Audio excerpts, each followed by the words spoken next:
आज का पाठ प्रेरित चरित अध्याय 8 वाक्य संख्या 26 से 40 तक। ईश्वर के दूत ने फिलिप से कहा, उठिए, यरूशलेम से गाजा जाने वाले मार्ग पर दक्षिण की ओर जाइए। यह मार्ग निर्जन है। वह उठकर चल पड़ा। उस समय एक इथोपियाई खोजा यरूशलेम की तीर्थ यात्रा से लौट रहा था।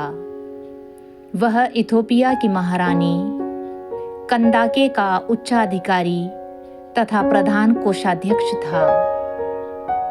वह अपने रथ पर बैठा हुआ नबी एसायास का ग्रंथ पढ़ रहा था। आत्मा ने फिलिप से कहा, आगे बढ़िए और रथ के साथ चलिए।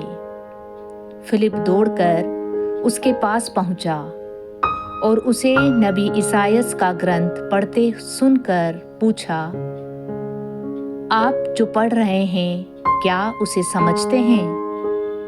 उसने उत्तर दिया, जब तक कोई मुझे न समझाए तो मैं कैसे समझूंगा। उसने फिलिप से निवेदन किया कि वह चढ़कर उनके पास बैठ जाए। वह धर्म ग्रंथ का यह प्रसंग पढ़ रहा था। वह मेमने की तरह वध के लिए ले जाया गया, ऊन कतरने वाले के सामने चुप रहने वाली भेड़ की तरह। उसने अपना मुख नहीं खोला। उसे अपमान सहना पड़ा। उसके साथ न्याय नहीं किया गया। उसकी वंशावली की चर्चा कौन कर सकेगा? उसका जीवन पृथ्वी पर से उठा लिया गया है। खोजे ने फिलिप से कहा, आप कृपया मुझे बताइए, नबी किसके विषय में यह कह रहे हैं?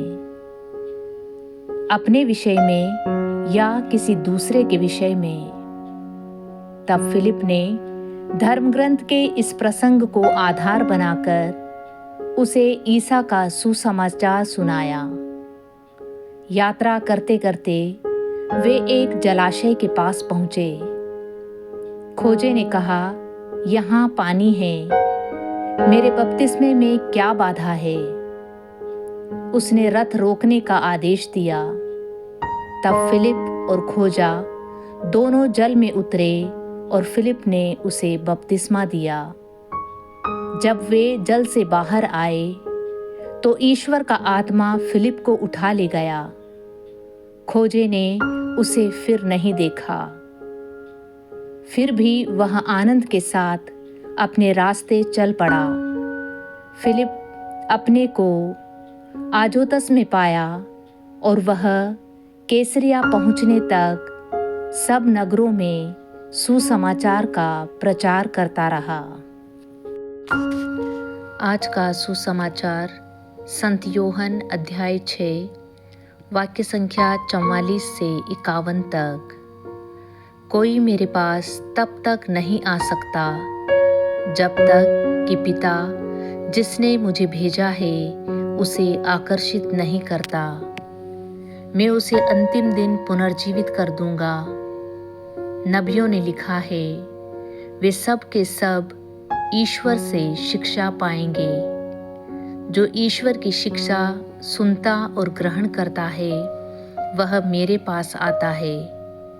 यह न समझो कि किसी ने पिता को देखा है। जो ईश्वर की ओर से आया है, उसी ने पिता को देखा है। मैं तुम लोगों से यह कहता हूँ, जो विश्वास करता है उसे अनंत जीवन प्राप्त है। जीवन की रोटी मैं हूँ। तुम्हारे पूर्वजों ने मरुभूमि में मन्ना खाया, फिर भी वे मर गए। मैं जिस रोटी के विषय में कहता हूँ, वह स्वर्ग से उतरती है और जो उसे खाता है वह नहीं मरता।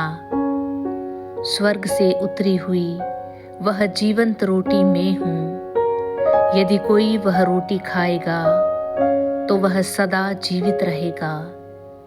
जो रोटी मैं दूंगा वह संसार के जीवन के लिए अर्पित मेरा मांस है।